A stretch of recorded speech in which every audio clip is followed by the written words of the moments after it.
আজকের দিনে যারা ছবি তুলছেন, যারা ছবি নিয়ে রেগুলার চর্চা করছেন সেলিমদের মধ্যে, আরও অনেকে আছে, অতন্য আছে, তার আগে আমি দেখেছি সুনীল দত্তকে, যারা ফটোগ্রাফিটাকে সত্যিকারের একটা শিল্পের পর্যায়ে নিয়ে গেছে। আমার খুব ভালো লেগেছে। আপনারা যদি এটা দেখেন আপনাদেরও ভালো লাগবে। আবারও বলছি, আর্টটাই মূল কথা, ফটোগ্রাফি করে করা হয়েছে না, হাতে আঁকা ছিল বড় কথা। তো এখানে প্রায় 36টা ছবি আছে, কখনো পাহাড়ের, কখনো সমুদ্রের। যখন যেভাবে গেছি সেখানকার সিচুয়েশনের ঠিক উপরে যে জিনিসটা দেখছি সেটা নিয়ে আমি ছবি করতে খুব একটা পছন্দ করি না। তবে অন্তর্নিহিত বা সেই দৃশ্যের যে একটা কাঠামো, উপরের রক্ত মাংস বাদ দিলে সেই কাঠামোর প্রতিফলন চারদিকে দেখা যাবে।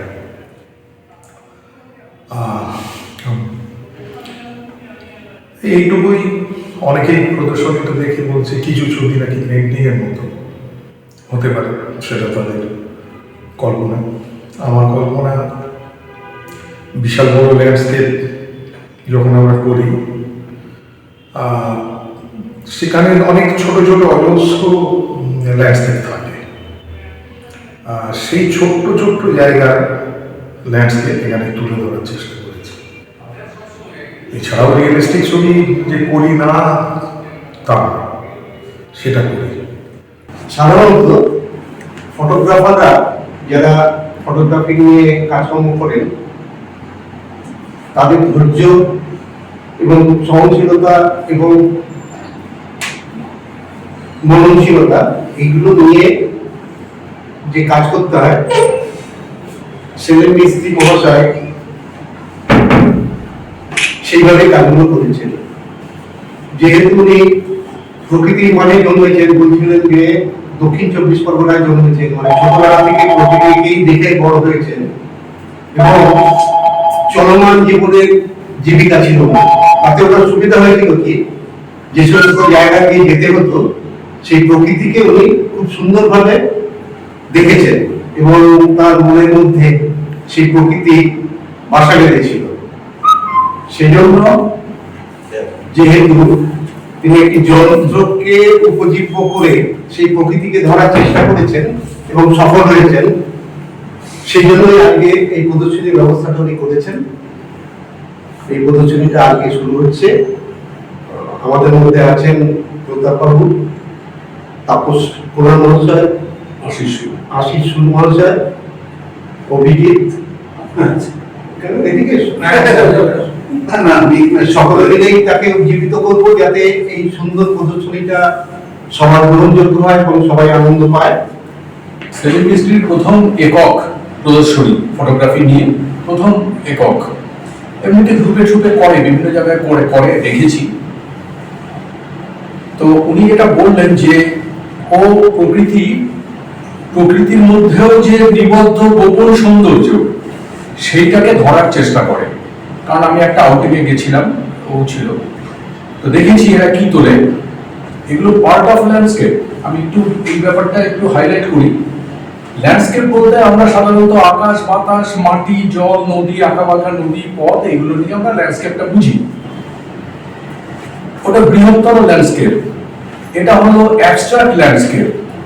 ওই বৃহত্তরের মধ্যে ছোট ছোট অনেক সৌন্দর্য থাকে, উপকরণ থাকে, সেগুলো নিয়ে সমষ্টিগতভাবে একটা বড় ল্যান্ডস্কেপ হয়।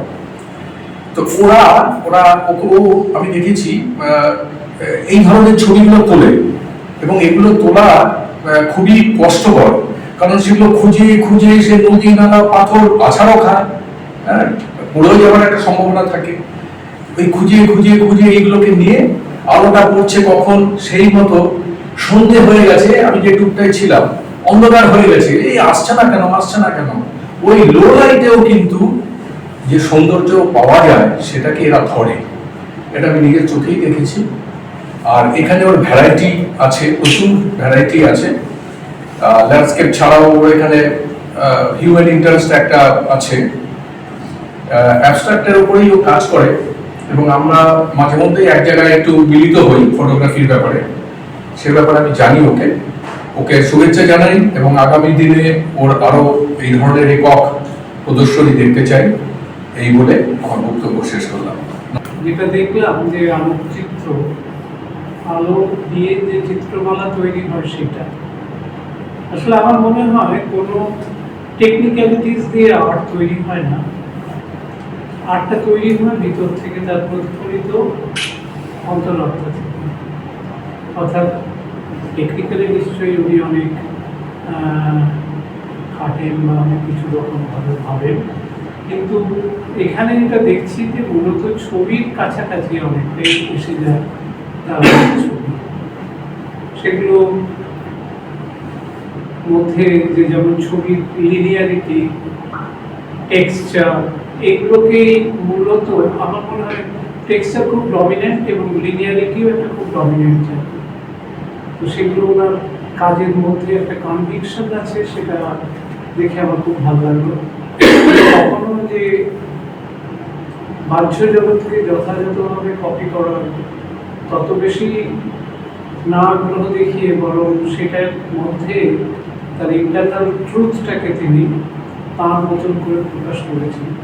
সেই কারণে সেই অর্থে বলবো এটা একটা সুন্দর এবং ডিফারেন্ট আলোকচিত্রের প্রদর্শনী। তবে এই প্রসঙ্গে বলি যে আজকে যখন এসে ওনার সঙ্গে দেখছি তখন আমার বেশ কিছু জায়গায় মনে হচ্ছিল যে এই যে সাইজের একটা ভেরিয়েশনস, যেটা যেহেতু ওনার নিজের হাতে সাইজটা বাড়ানো কমানো যায় ডিসপ্লেটাকে, সেটা নিয়ে একটু কথা বললাম। আমার মনে হয় যদি ওনার কখনো মনে হয় যে আমার কথাগুলোর মধ্যে কোনো সত্য আছে, তাহলে সেটা আপনি পরবর্তী জায়গায় করবেন। কিন্তু আমার খুব বিশ্বাস ওনার ছবি নিয়ে, ওনার চিত্র নিয়ে।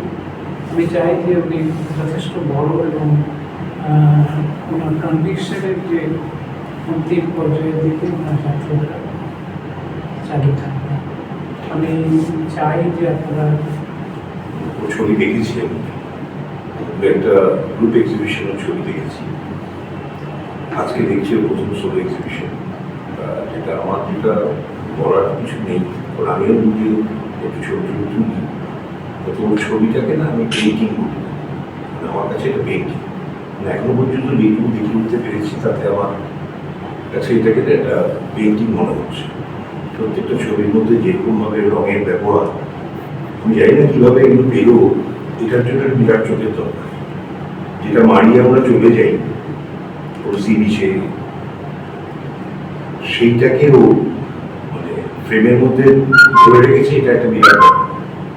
কারণ যেটা আমাদের কখনো চোখে পড়ে না, এর জন্য ওর এক্সিবিশন থেকে বোঝা যায় যে ওর চোখটা আমাদের থেকে একটু আলাদা।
যদি আমি একদম মানে পেন্টিং দেখি না, স্কাল্পচার দেখি না, একদম ফটোগ্রাফারকে প্রশ্ন করা হয়, প্রথমেই বলবে যে একটা ফাইন আর্ট ফটোগ্রাফি।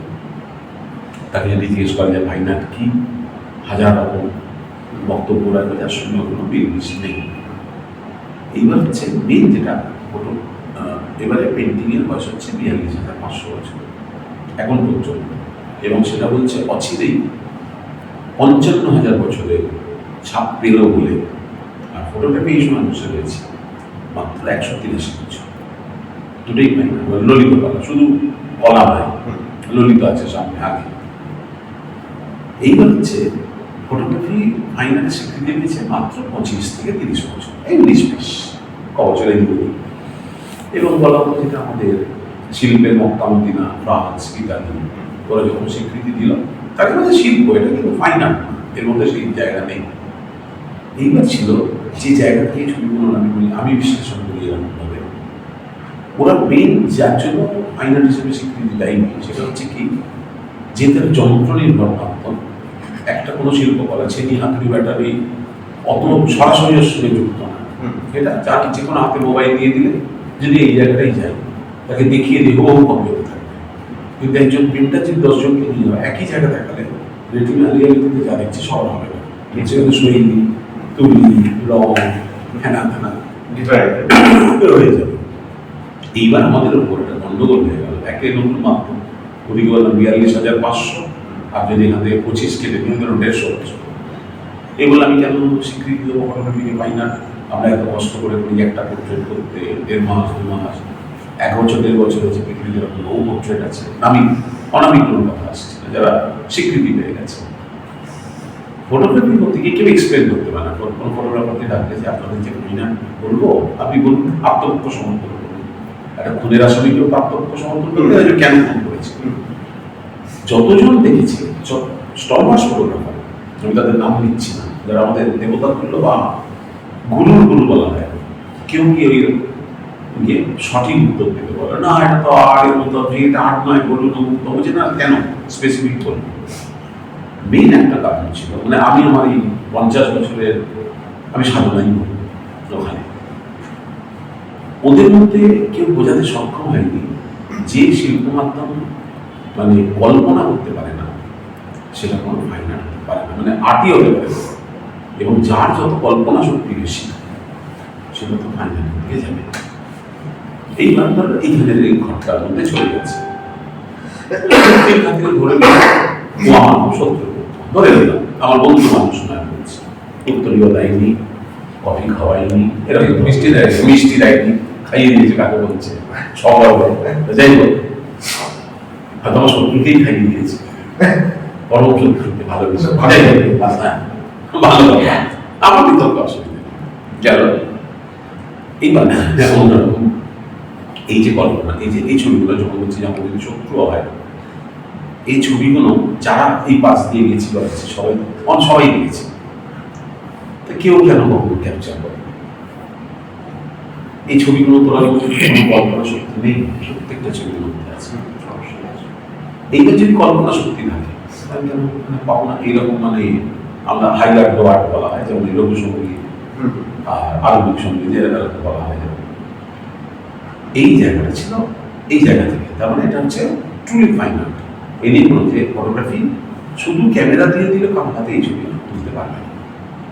তার মানে একটা শিল্পীর যে মন থাকে, একজন পেন্টারের যেরকম থাকে, স্কাল্পচারের যেরকম থাকে, একজন কি বলবো গীতিকারের থাকে, একজন সুরকারের থাকে, একজন যে গান গাইছে ডেলিভারি করছে সে সুর রচনা করে যে লিখিও নেই, কেন সবাই একই গান সুর নিয়ে তোমার সঙ্গে হতে পারে, কেন বলে ভেতরের মোচরটা বিয়ে, তাহলে গানের শৈলী, তার জন্যই তত বড় শিল্পী সে এরকম জায়গা।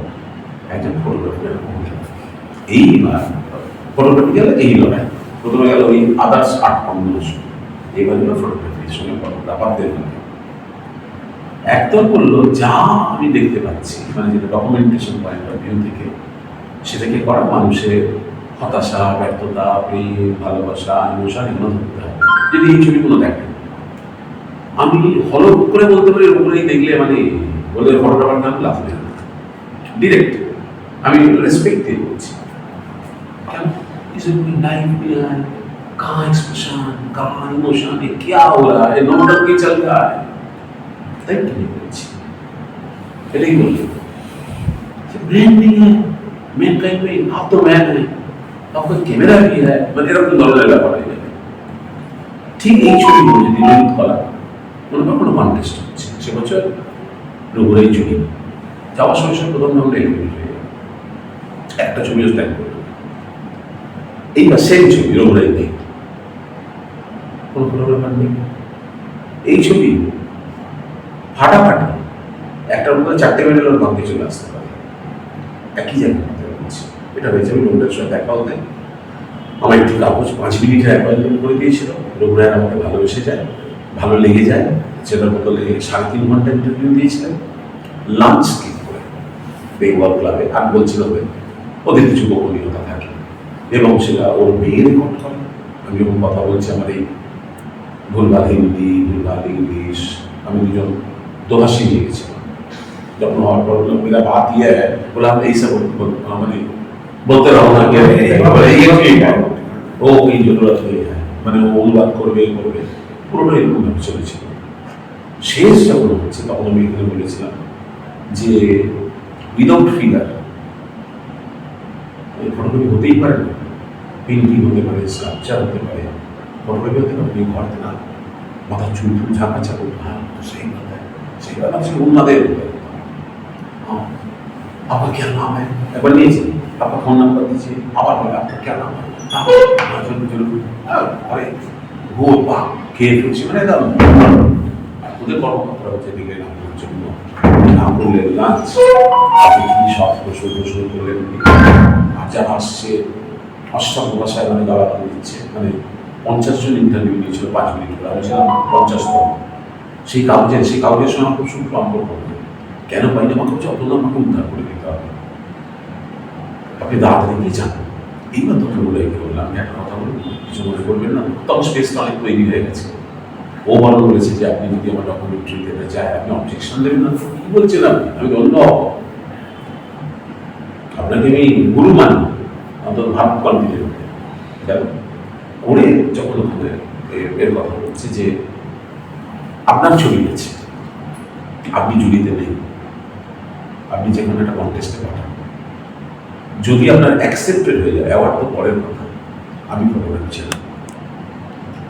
এবার আমার হচ্ছে আপনি জুড়িতে নেই, আপনার তোলা ছবি যে জুড়ি যারা থাকবে তারা জানবে না তো রঘুরাই আছে, আমিও আছি, আমার নাম অতনু পাল, আপনার জন্য হরিদাস পাল হয়ে গেল, আপনার ছবি অ্যাকসেপ্টেড হবে না। এইবার আমি ধরে নিয়ে জানতে পেরে গেছি আপনি জুড়িতে নেই, আমি যে ছবি দেবো এটা তো আমরা জানতে পারি না, ব্যাটে বলা হয় না, আমি স্কোর করে দিয়ে যাবো। এই ছবিগুলো যদি কোনো পেন্টাররা ললিত যদি পাঠায়, কোনো ফটোগ্রাফার আছে থাকলে ফার্স্ট রাউন্ডে এলিমিনেট হয়ে যাবে। যদি সেইবার ছবিতে ফটোগ্রাফার না থাকে সাফল্য অবধারিত, মানে এটা হচ্ছে ওদের সঙ্গে সম্পর্ক। এইবার রঘুরাই গেছে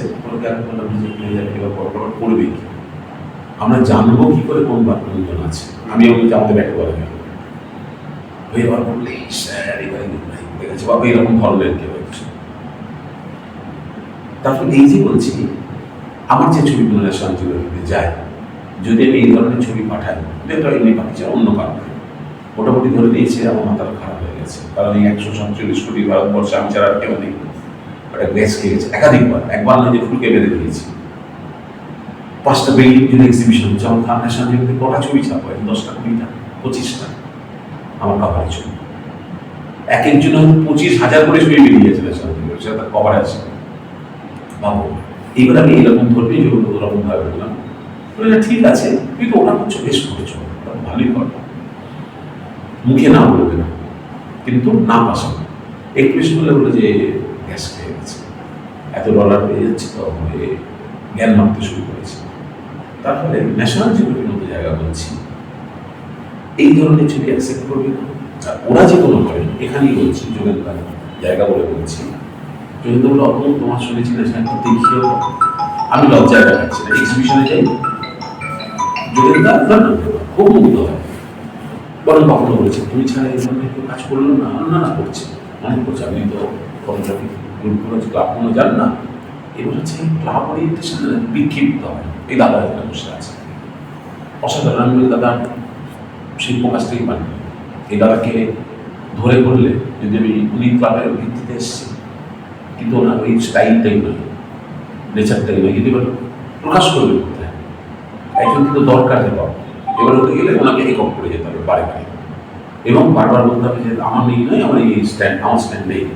এইবার কেন যোগেন্দা যখন বলে ওই সব এক্সিবিশন থেকে 60/40, 80/20 অন্য ধরনের ছবি, আমরা বলি কি রিয়ালিস্টিক ছবি করি, কিন্তু তার শুধু আর্ট ফর্মটা নিয়ে এত পিওর, এরকমভাবে এত ওই খুঁটিয়ে জায়গাটা করি না যে ওর মধ্যে ঝট করে আপনি সাধারণ এটা আন্দোলনটার মতো আপনি দার্জিলিংয়ে থাকবেন, হঠাৎ দিয়ে কাঁদছেন, ব্যাস কেন আপনি বাবু বলেন অতটুকু। ওর ভেতর ডিপে ঢুকে কোন খানা খন্দ দিয়ে আলোটা বেরোচ্ছে ওর ভাবে না। সকাল তো সূর্য হচ্ছে, সবাই বা বলছে, আমার ভালো লাগছে, ওর মধ্যে বেস্ট পজিশন কোনটা সেটাকে ক্যাপচার করি। এরকম মানে ওই ডিটেলটাকে আমরা করি না, আমাদের কোনো সুবিধা নেই। চাকরি থেকে যে তোমার সঙ্গে আমি যে একটা বলছিলাম, হ্যাঁ তুমি একটু যাও, হ্যাঁ যে ফটোগ্রাফি বেসিক্যালি প্রচুর পয়সা দাবি রাখে, ইনভলভমেন্ট প্রচুর। এটা আবার বিভিন্ন সেক্টরে বিভিন্ন রকম। মোটামুটিভাবে বলা যায় স্ট্রিট করলে সবচেয়ে সস্তায় করা যেতে পারে, এক কাপ চা, 2 সিগারেট, একটা 2 ঘন্টার স্ট্রিট ভেঞ্চার করা যায়। তো কিছু কিছু ফিল্ডে খরচাটা অনেক বেশি, ডেডিকেশন অনেক বেশি লাগে, পরিশ্রম, ছুটি, সময় বেশি লাগে, অথচ রিটার্ন কম। রিটার্ন ম্যাটেরিয়ালিস্টিক কনসেপ্টে যে রিটার্ন, ইমিডিয়েট রিটার্ন, মানুষ তো স্যাটিসফ্যাকশনও চায়, সেটা যেভাবেই হোক। অন্তত এই যে ফেসবুকে আমরা ছবি দেই, একটা এক্সপেকটেশন তো থাকেই যে অন্তত 20টা লোক, 30টা লোক, 50টা লোক কমেন্ট করুক, বলুক ভালো হয়েছে, সে বুঝুক না বুঝুক, ভালো হয়েছে বললো আমি শান্ত এবং ইন্সপায়ার। কিন্তু একটা কথা হচ্ছে, কেউ না কেউ ফটোগ্রাফি ডিজিটাল আসার পরে দোষ নয়, যেমন মারুতি আসার পরে আজকাল আমরা বাথরুম থেকে বেডরুমেও যাই গাড়ি করে, যদি সেই সুযোগ থাকে। এই অবস্থায় আমরা পৌঁছে গেছি। ডিজিটাল আসার পরে ফটোগ্রাফি শব্দটা কিন্তু মানেটা একটু আলাদা। হ্যাঁ, ক্যামেরা নিয়ে আমি সাধারণ মধ্যে আমি ফটোগ্রাফার নই, কথাটার মধ্যে হয়তো একটু অপমানজনক ব্যাপার থাকতে পারে, কিন্তু ব্যাপারটা সত্যি।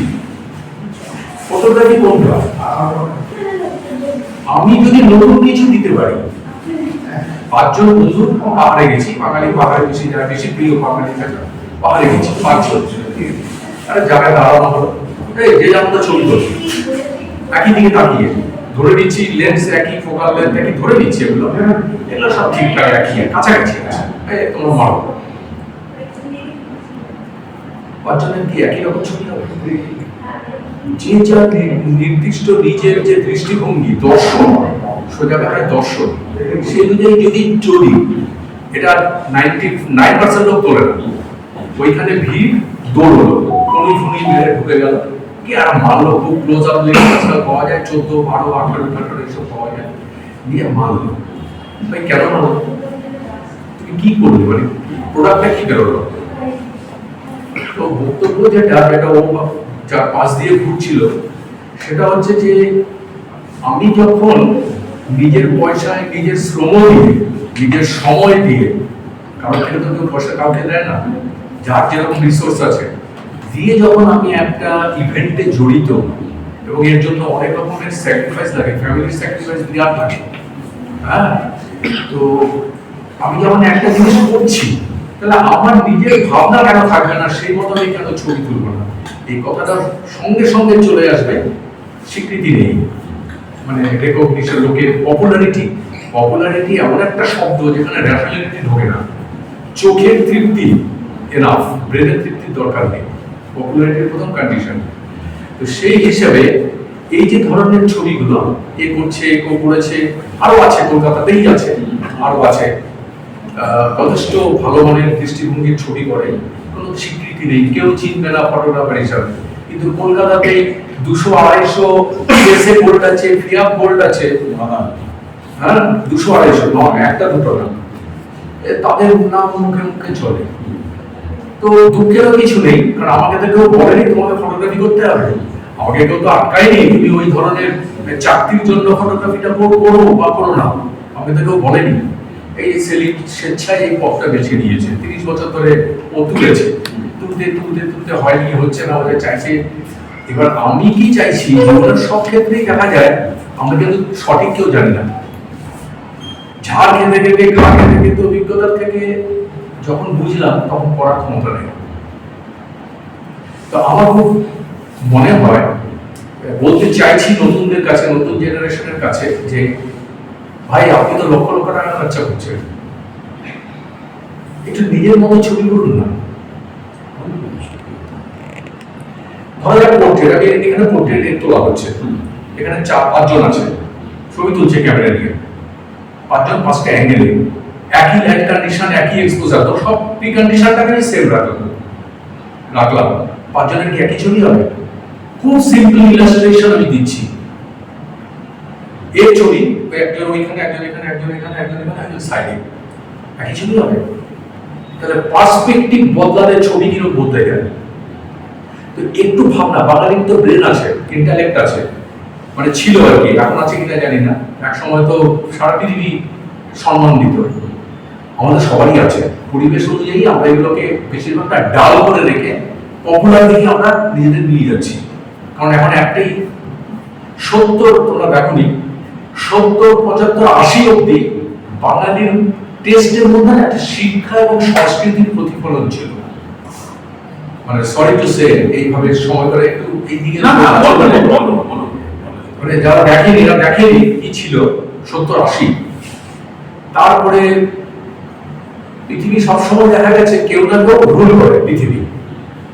সেই প্রথমে ধর্মীয় নেতৃস্থানীয় ওরা করতো, তারপরে রাজা এলো সারা পৃথিবীতে, রাজারা পকেটে রাখলো ওদের, পাশে রাখলো ওদের, রেখে দেশ শাসন করতো।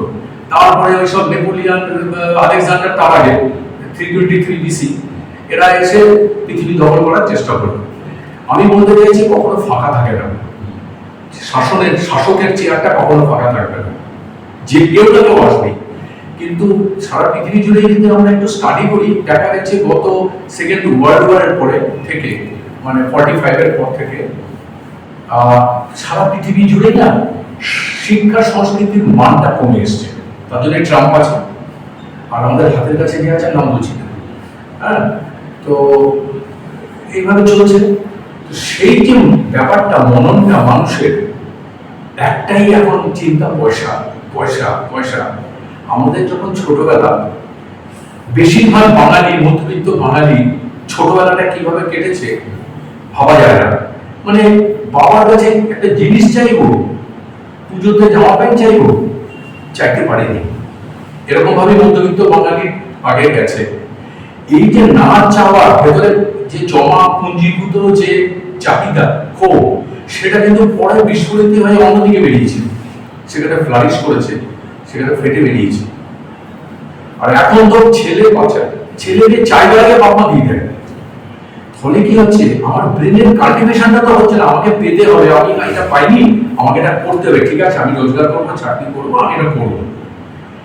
এই যে মনের খিদে, এটা তো আমাদের এখন আর নেই। কারণ সবাই কাছে প্রথমেই ক্যামেরা কিনছে, 1.5 লাখ 2 লাখ 2.5 লাখ টাকার সেট কিনছে। কেন ভাই? এই মেট্রোগুলিতে সেকেন্ড হ্যান্ড ওই ক্রপ ক্যামেরা শুরু করেছিলাম 35 বছর আগে। সেকেন্ড হ্যান্ড প্র্যাকটিকা বলে একটা রাশিয়ান ক্যামেরা ছিল, সেকেন্ড হ্যান্ড ক্যামেরা, একটা নরমাল লেন্স ছিল, 4000 টাকা দিয়ে কিনেছিলাম, 4000 টাকা। আমাদের সমাজ সবাই তাই করতো, আমি একা করতো। ওই অভাব ছিল বলে, লেন্স কম ছিল বলেই না মাথাটা খারাপ হয়ে হতো। আর ফিল্মের লিমিটেশন ছিল অনেক, যা মেরেছি মাদার হয়েছে, মাদারটাই ফাইনাল। এই পরবর্তীকালে এখন যে বিউটি পার্লার ঘরে ঘরে, সেসব ছিল না। তার ফলে কি ওই টেকিং স্টেজেই না আমাদের প্রচুর মাথা খারাপ হতো।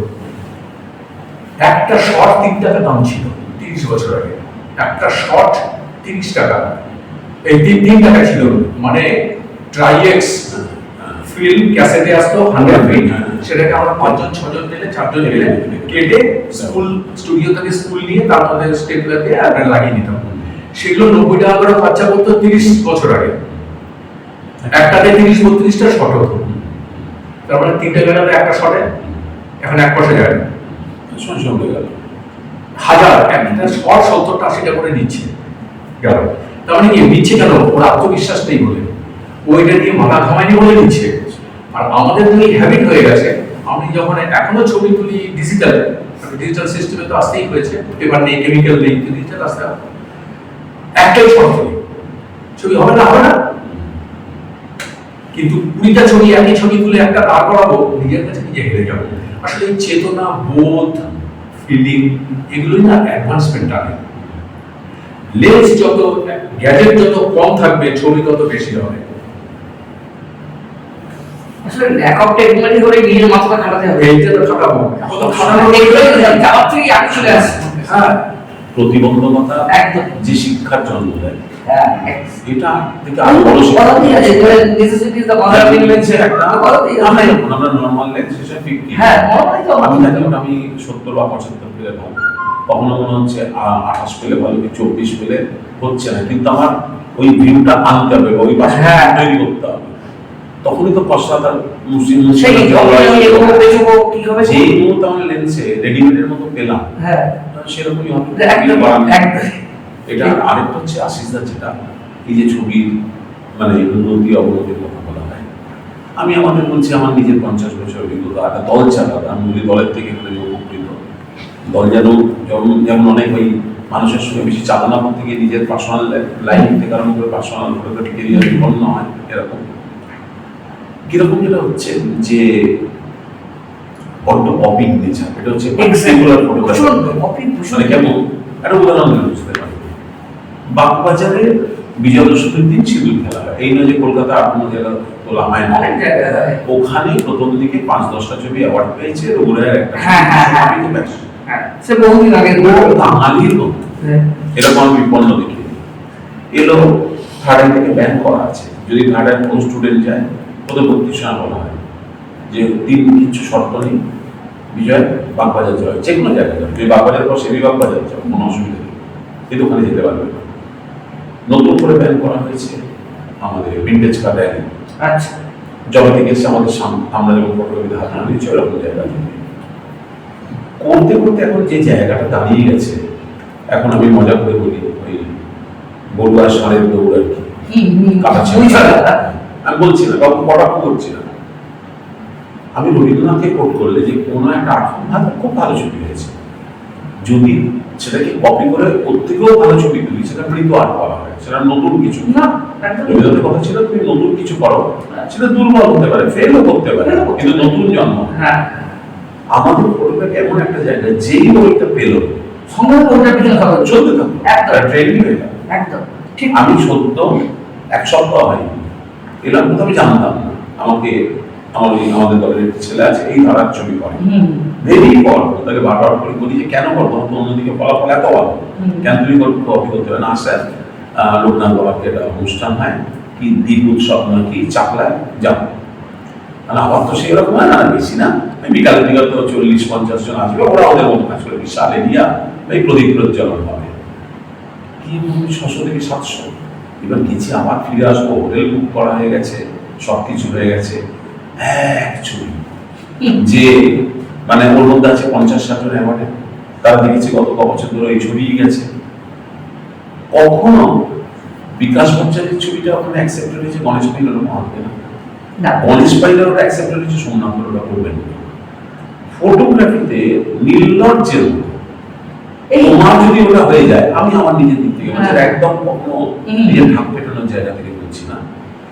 ফার্স্ট যখন আমার ন্যাশনাল জিওগ্রাফি কালেক্টরস এডিশন হলো, এটা একটা অদ্ভুত ভাবে হয়েছিল, আমাকে ওদের একদম সংক্ষেপে বলছি, আমি মূল জায়গাটা যাওয়ার জন্য ইনভিজিলেন্স ডিপার্টমেন্ট বারবার করে মেইল করে যাচ্ছে, তা আমি একটু মজা করছি যে ফটোগ্রাফি একটা সংস্থা ছিল, ইনভিজিলেন্স কি মানে লালবাজার বা নীলবাজার হঠাৎ তার কেন ইনভিজিলেন্স থাকবে, উত্তর দিন। যখন আছে আমি খুলে দিকে বললাম যে ন্যাশনাল জিওগ্রাফি পাঠিয়েছে যে তুমি কি আমাদের সঙ্গে কাজ করবে। আমি ইয়ার কি ফেক, তোমার যদি এখন একটা মেল আসে তুমি কি রাজ্যের মুখ্যমন্ত্রী হতে চাও, তাহলে আমি দেখছি। আমি পাড়ায় কোনোদিনও কাউন্সিলর কেন ভাই ভাই সঙ্গে প্রেসিডেন্ট হইনি, তাহলে হঠাৎ কি করে হবে। আমি আমার একজন ছাত্র বিদেশে থাকে, তাই বলে দেখ তো মেলটা ঠিক আছে কিনা। সে তাদের সার্চ ইঞ্জিনে বললো, খুব সংক্ষেপে বলছে কোন জায়গাটা যাওয়ার জন্য, আমি আর গল্প বলছি না। বললো স্যার এটা ওয়াশিংটন ডিসি থেকে গেছে, কিন্তু ন্যাশনাল জিওগ্রাফি বলতে গেলে যে সার্চ ইঞ্জিনটা নিতে হবে তার জন্য প্রায় 5-5.5 লাখ টাকা খরচা হয়ে যাবে। আমি বলি অনেক দরকার নেই, তাহলে কি করা যায়। আমি জাস্ট একটা শর্ট মেল যে ন্যাশনাল জিওগ্রাফি সকলে ওই বলতে 4টে বর্ডার, তাতে আপনি আর আরেকটা হচ্ছে এমন একটা গ্রুপ যার পৃথিবীর 200টা দেশের মধ্যে আউটলেট আছে।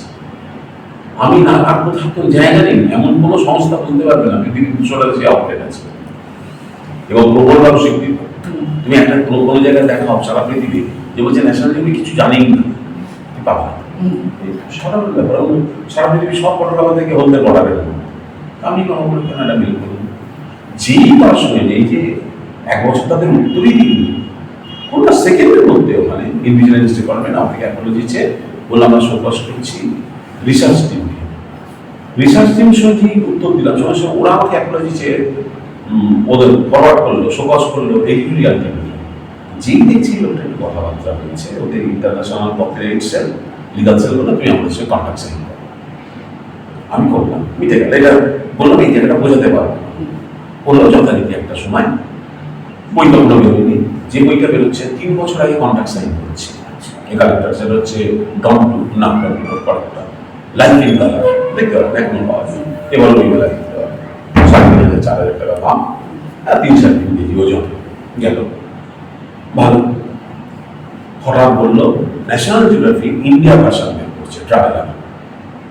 আমার একটা এই মেল করলো যে তোমার ছবিটা ইনাগুরাল ইস্যু, তো আমরা এটা ছাপছিলাম যা যদি বা একটা কালেক্টার্স এডিশন হলো আর জেনারেল এডিশন আবার ইন্ডিয়া ভাষা, এখানে ঢুকে পড়লো। তো গেল, আমার ভাগ্যে আর নেই, গেল বেরিয়েছে। তার 6-7 মাস বাদে বললো আমাদের বই রেডির পথে, তোমার যথাসময়টা বেরোচ্ছে আর ওটার জন্য যে সম্পর্ক কিনা ওরা আলাদাভাবে পেয়ে যাবে, এটা আলাদা মিটে গেছে। এবার কালেক্টার্স এডিশন ছবি গেল, যখন বুঝতেই পারছো কারণ আমার একটা মায়ের সোনা দাওয়া বিক্রি করে করা, বাড়ির অমতে ফটোগ্রাফি করা, আশিস দা যেটা বললো 50 mm লেন্স নিয়ে প্রিন্টার্স আমার এমএক্স কলকাতায় কাটিয়েছি 7 বছর, আর কোনো লেন্স নেই কিছু নেই। 7 বছর তখন চুটিয়ে প্রেস ফটোগ্রাফি করছি।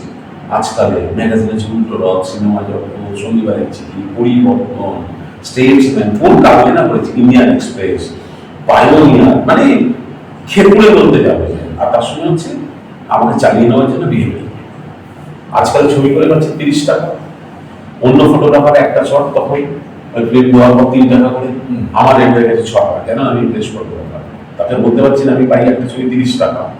তারপর হচ্ছে 3 মাস বাদে, তারপর অতনু পালটা হয়ে অতনু কুমার পালটা হয়ে যাবে অতনু পাল, আবার সাথে কি কালেকশন করতে দেবো আবার 3 মাস, মানে কল্পনার বাইরে। মানে ওর পাবলিসিটি আদারওয়াইজ তুমি প্রেস ফটোগ্রাফি করো, আর যে কাজ দিবে সব কন্ট্রাক্টে আমি এনেছি টাকা প্রেস ফটোগ্রাফার, এই তোমার কাগজ দেখো, সেই আমার কাগজ নিয়ে নিচ্ছে।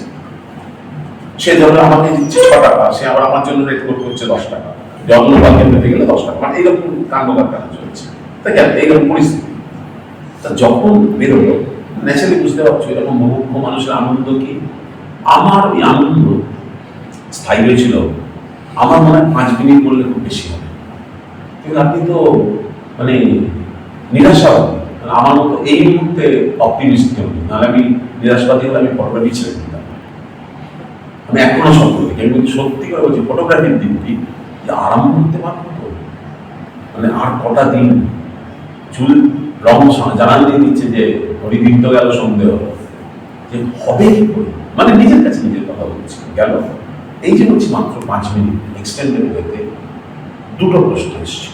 আমি যদি বলি যে নিজেকে যদি নিজের পায়ে প্রণাম করি, আমার মনে এই পয়েন্টে আমি শুধু নিজেকে প্রণাম করি যে আচ্ছা আমার তো করবো না, পাশাপাশি কেন হলো সারা ভারতবর্ষে এত খুঁজে পেলাম না। আচ্ছা তার পরবর্তী যেটা হলো, যার জন্য বলি আমার মনে হয় 3 মিনিট হয়েছিল, আচ্ছা কি না থাকলে আমাকে আর পরবর্তীকালে নেবে না, এইগুলো জায়গা।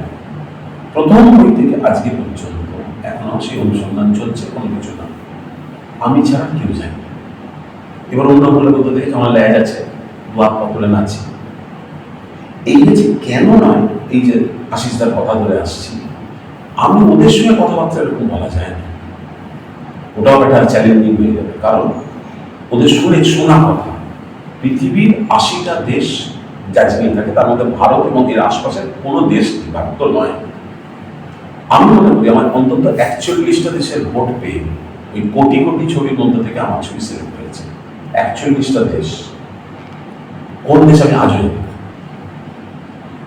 এবার কেউ বলতে পারে, আরে বাবা তুমি তো 80টা দেশে 80টারই ভোট পেয়েছো, আনন্দদায়ক ব্যাপার। কিন্তু আমি শিওর ছিলাম যে 41টা ভোট আমার পেতে হয়েছে, না আমি শুরু করতে পারতাম না।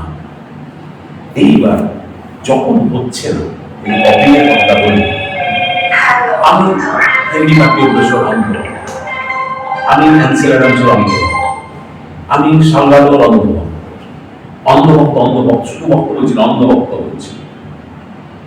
আমি ম্যানের অন্ধভক্ত, আমি শুধু ফটোগ্রাফি সার্কেলে বলছি। আমি এখানে স্টিভ ম্যাকমোরের অন্ধভক্ত, ভারতে আমি রবীন্দ্রের অন্ধভক্ত, প্রবুদ্ধ দাশগুপ্তর অন্ধভক্ত। কিন্তু ঘটনাচক্রে কখনো আমার কোনোদিন কারোর ছবি দেখি কপি করতে পারবো ইচ্ছা। এখন আমার মনে হয় যেটা যে আর যে এখনো পর্যন্ত হলো না, ওরা এই যে ভিজিলেন্স ডিপার্টমেন্ট কি করে আমি খুঁজে পেয়েছিল, ও জায়গা থেকে ঠিক মতো চর্চা করছে যে এ কোনোভাবে প্রভাবিত হচ্ছে। সেটা কি করে হচ্ছে আমি নিজেও জানি না, জানি না। আমি তখন বলি, আমার কয়েকজন বন্ধু করেছিল বাইরে, পরবর্তীকালে যখন আর্টের অন্যান্য পড়ালেখায়, যখন তুমি বেঁচে গেলে, তুমি অন্যদিকে দেখার জন্য তুমি মানে এই কপিং এর দিকে তোমার নজরটা গেল। ওরা ওদের স্ক্যানারে ওরা বুঝতে পেরে যায় যে কেন শুধু কপি করতে যাবে, তাহলে আমার দেশের লোক ওদের একটা বললে বুঝতে পারবে, একটা ছবির ন্যূনতম সম্বন্ধ কিনা হচ্ছে শুধু ডিজিটাল ট্রান্সফার 1,60,000। এবারে দেখুন ডলার আসে না, অনির্দিষ্ট, করোনার পর থেকে আরো অনির্দিষ্ট, কবে আসবে জানি না।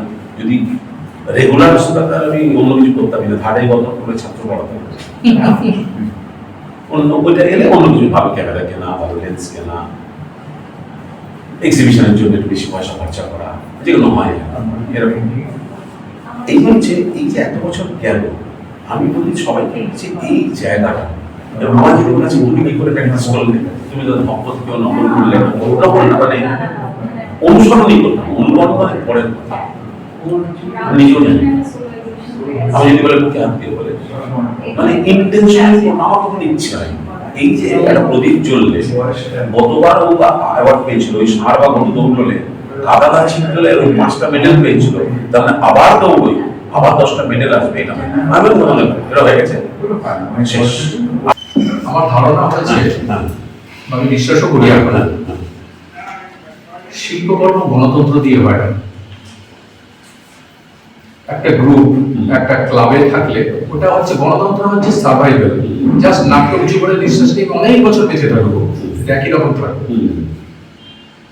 শিল্পকর্ম আমার বিশ্বাস হয়েছে যেটা গণতন্ত্রে হয় না, একা লড়তে হবে, একা ফেরোতে হবে, তবে ছবি হচ্ছে, কোথাও হবে না। এইটুকু সহ্য শক্তি থাকতে হবে। আমি তো জন্মগত ফটোগ্রাফার না রে বাবা। তুমি তাহলে রঘুরাজ তোমার কথা বলছি স্ট্রংলি। গত বছর সম্ভবত ফিল্ম ফেস্টিভ্যালে, গত বছরই রঘুরাজ এসেছিলেন, নন্দনজিতে করে একটা শর্ট ফিল্ম দেখানো হয়েছিল। প্রথমেই আরম্ভ করলো কি একজন বলেছে যে গ্রুপ আউটিং আমাদের কারণে সেই বিখ্যাত গালাগালটা, फोटोग्राफी हो रहा है, ग्रुप फोटोग्राफी क्या है, बराबर। मैं लेक्चर नहीं बोलूँ, फटाक हटे গেছে। যে গ্রুপে যে বলছে একা হতে হবে, মারাত্মক জরুরি, বেরোলাম হয়তো তারপর ছিটকে যাবো। আমাদের কত মনে হয় কি যারা আমরা ক্লাস করি, এদের যে বিপদ, আমি যদি করতে বললে আমাকে দেখিয়ে দিল না, এরকম ধরনের গল্প হয়, তখন এটা কম্প্রোমাইজ হয়ে যায়, কিছু করার নেই।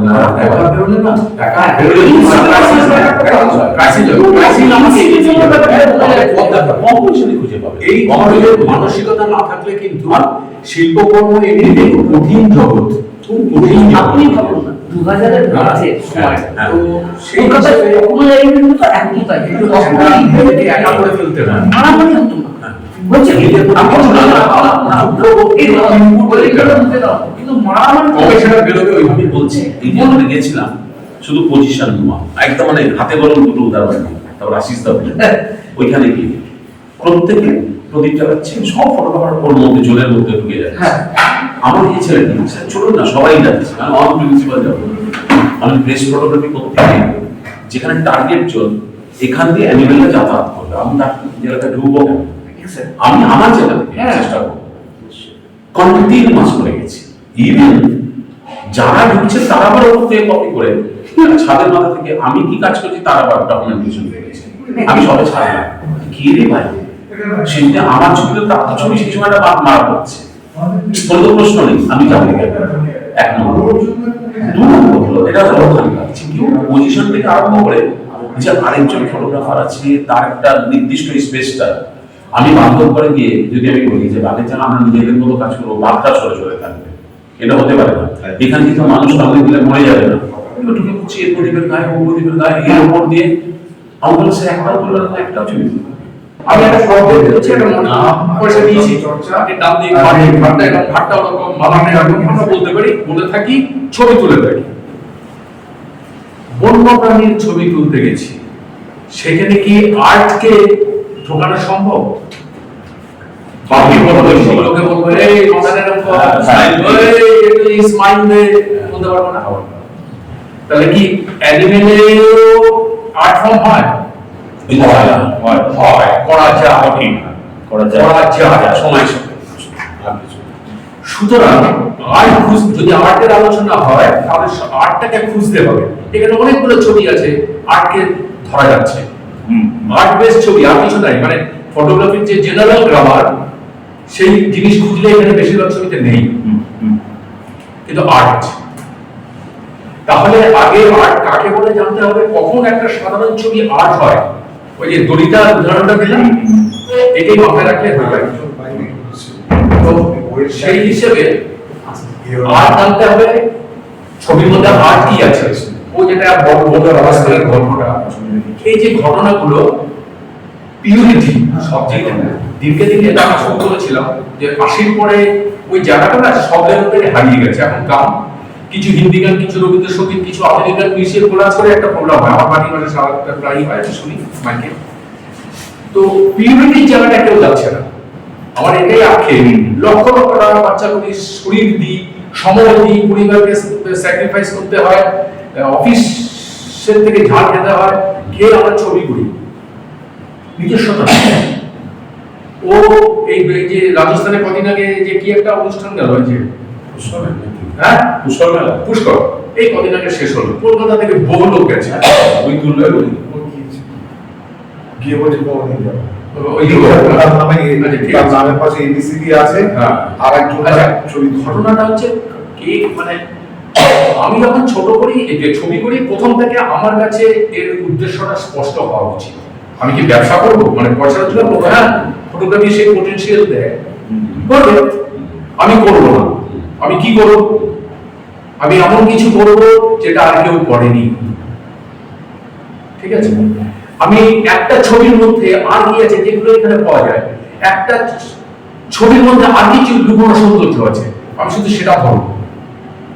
ওই জন্য কনসেপ্ট, অ্যাপ্রোচ, দর্শনটা ঠিক করতে হয় আগে।